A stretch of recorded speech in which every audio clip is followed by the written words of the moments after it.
quand la tristesse arrive, je sais tu es là, toujours près de moi.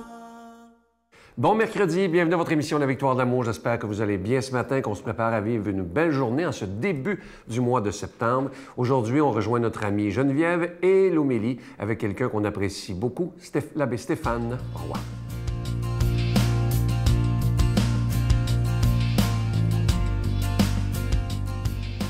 Bon mercredi, j'espère que vous allez bien cette semaine. En ce 1er septembre, on démarre un nouveau mois. Et on continue notre série sur le bonheur et dans les relations. Donc d'abord, être connecté à soi-même. Ensuite, regarder dans les yeux. Hein, c'est la lampe du corps, ce qui révèle la lumière de Dieu qui nous habite. Et aujourd'hui, l'importance de la parole. 3 choses importantes que je pratique, moi, quotidiennement, et ça a changé ma manière d'être pour le mieux. Moi, ça m'a transformée.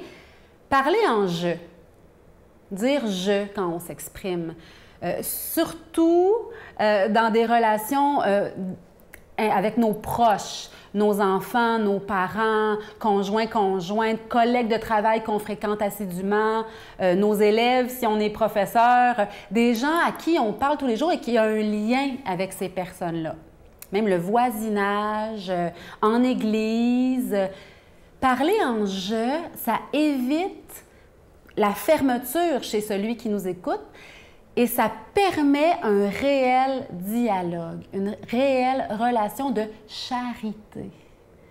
Hein? Dieu a dit, c'est à l'amour que vous aurez les uns pour les autres, qu'on vous reconnaîtra pour mes disciples. Il a dit, aimez-vous les uns les autres. C'est la base. Et parler en « je », c'est un moyen. C'est un moyen concret de dire, j'ai eu de la peine quand tu as dit ça. Au lieu de dire, tu dis toujours des choses comme... Non, non.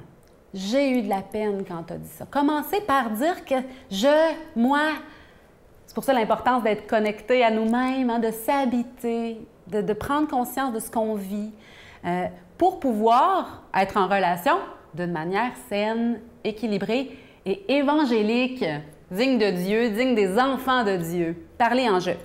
Parler positivement. Ce qui est négatif, de toute façon, on en entend suffisamment parler partout. Ce qui est négatif, c'est négatif. C'est pas très constructif. Quoique si c'est noter quelque chose de négatif pour construire, ça c'est une chose, mais c'est important de l'entendre quand on parle, que c'est pour construire. Parler positivement, s'émerveiller, noter le beau. Si on a quelque chose de négatif à dire, on commence par dire quelque chose de beau, on dit quelque chose de moins de constructif et on finit par quelque chose de beau aussi. Tellement, tellement, tellement important et ça permet que le règne d'amour de Dieu advienne. C'est concret comme ça, là. Et la 3e chose, le ton. Le ton qu'on utilise. Ça peut nous arriver d'utiliser un ton un peu froissé ou être assez humble pour être le premier dans le dialogue à changer de ton. Hein, à réutiliser un ton bienveillant, un ton rempli de bonté, de joie même.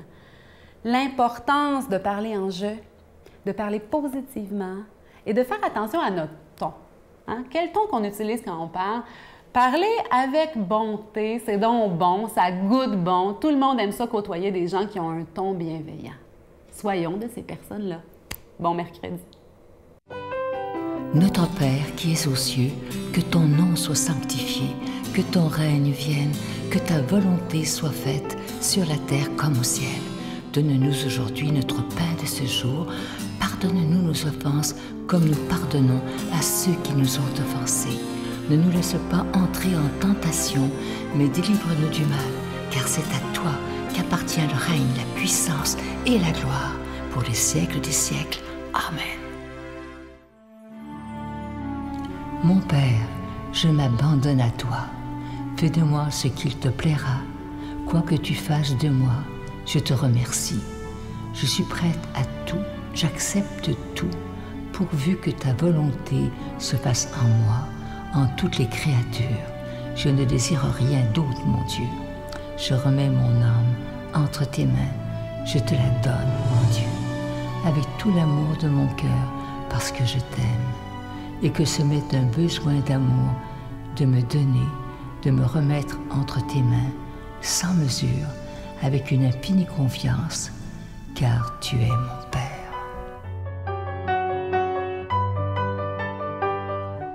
Je suis tellement content de vous parler de ce magnifique cadeau du mois pour le mois de septembre. Il s'agit d'une belle exclusivité de la Victoire de l'amour. Il s'agit d'un bracelet qui est autant pour hommes que pour femmes. Il est orné d'une belle croix et comme c'est en acier inoxydable, ça ne ternira pas, c'est hypoallergène et comme toujours, vous le recevrez avec un don de 25 $ et ce bracelet, il est déjà béni. Je veux vous remercier de tout cœur de ce que vous ferez pour cette nouvelle, on est dans la nouvelle saison de la Victoire de l'amour, la 27e saison. Imaginez comment le temps passe vite. Alors merci de tout cœur d'être des protecteurs de la foi, mais aussi, en faisant votre don, vous êtes aussi des défenseurs de la foi, parce que dans le monde dans lequel on vit, on a besoin de défendre notre foi. Je vous donne l'adresse, la Victoire de l'amour, case postale 120, succursale Boucherville à Boucherville, le J4B 5E6, je vous la redonne, la Victoire de l'amour, case postale 120, succursale Boucherville à Boucherville, le J4B 5E6. Également par téléphone, par carte de crédit du lundi au vendredi de 8h30 à 16h30 dans le 514-523-4433, 523-4433 ou sans frais le 1-888-811-9291, 1-888-811-9291 et aussi sur notre site Internet. Vous savez que c'est une façon très sécuritaire, rapide et efficace de faire votre don, le www.lavictoiredelamour.org. Alors, je vous rappelle ce magnifique cadeau du mois, un bracelet pour hommes et femmes. Il est orné d'une belle croix et ce bracelet est en acier inoxydable et il est déjà béni. Et merci de tout cœur de donner des mains à la Providence parce que sans vous, sans votre prière et sans vos dons, cette émission ne pourrait pas exister depuis autant d'années. Merci de tout cœur.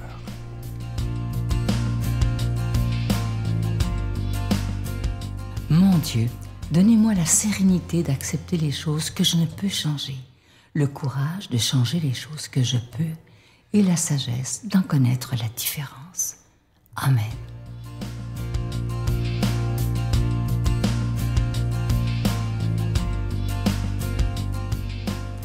Bonjour à toi, bon mercredi. Évangile de Jésus-Christ selon saint Luc.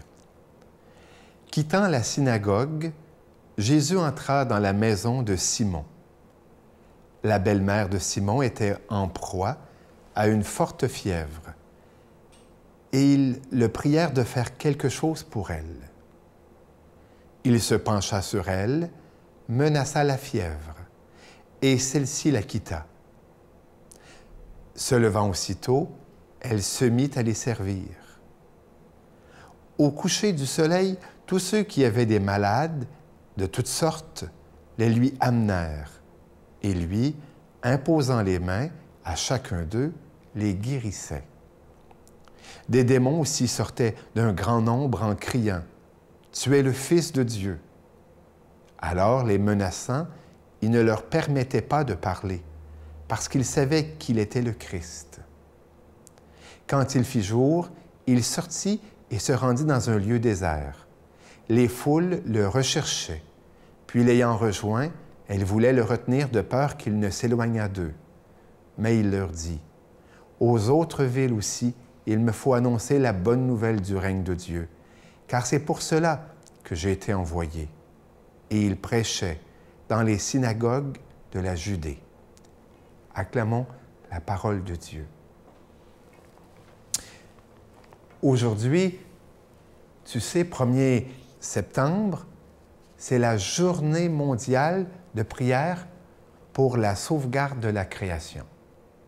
Cette journée de prière spéciale a été instituée par le pape François en avril 2015, en réponse au désir du patriarche écuménique orthodoxe de Constantinople, Bartholomée, qui souhaitait qu'il y ait une prière commune à cette intention. Et depuis 2015, le 1er septembre est journée de prière mondiale pour la sauvegarde de la création. Pas seulement pour les catholiques, mais pour les orthodoxes. Et c'est donc une journée de prière écuménique. nous sommes nombreux, nous sommes nombreuses à prier pour cette intention.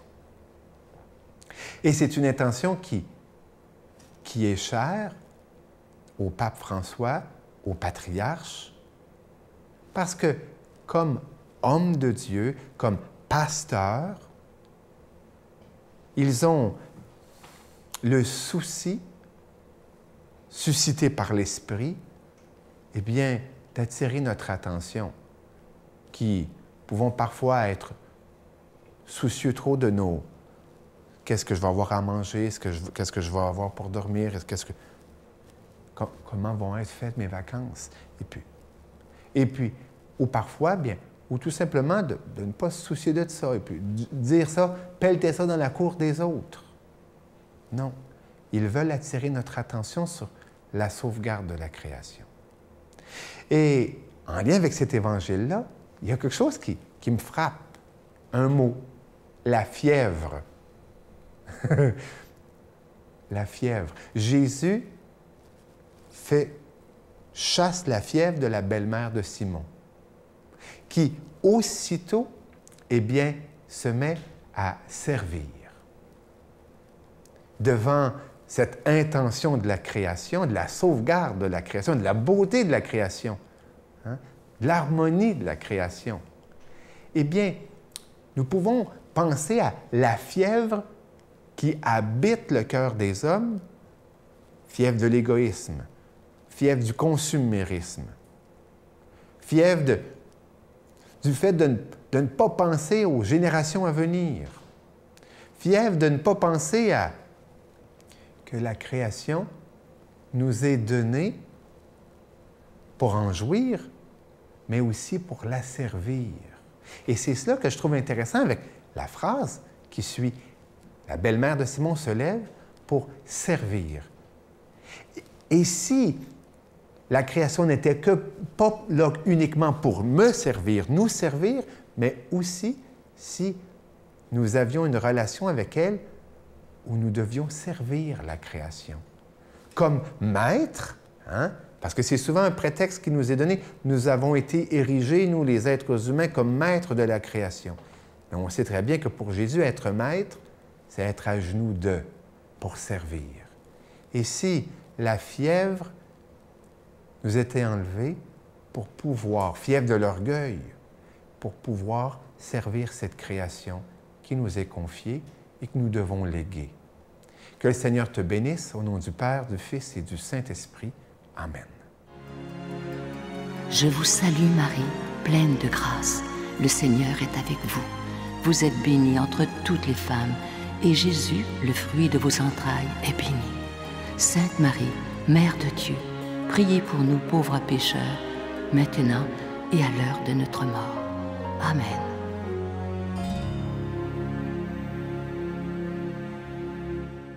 Je vais prendre le temps de vous remercier et de vous redonner l'adresse pour envoyer vos questions au Père Michel Marie. Ceux qui écoutent le dimanche, d'après moi, vous écoutez tous le dimanche, il y a toujours une chronique du Père Michel Marie où il répond à des questions du public. Là, il m'a demandé, ça c'est parce qu'il y a beaucoup de gens de la France qui lui écrivent, mais j'aimerais beaucoup ça que les gens du Canada m'écrivent. Alors, vous avez été très, très nombreux à lui poser des questions. Il les a reçues, donc il va faire ses chroniques avec vos questions. Alors, si vous en avez d'autres, n'hésitez pas à nous écrire à notre bureau. Vous avez l'adresse courriel, en bas de l'écran. Et moi, je les envoie directement au Père Michel Marie. À demain. Bye. Oui, je suis mariée. Moi, j'ai un mari, puis il s'appelle Jésus-Christ. Puis il est formidable. Il me crie jamais dessus. Mais il m'aime. Et puis on est tous les deux, on est très heureux quand on se rencontre là, quand on fait des face-à-face, quand on fait du cœur à cœur, tous les deux là. On est heureux d'être ensemble. Je reconnais la voix de mon âme dans le silence. Tu réponds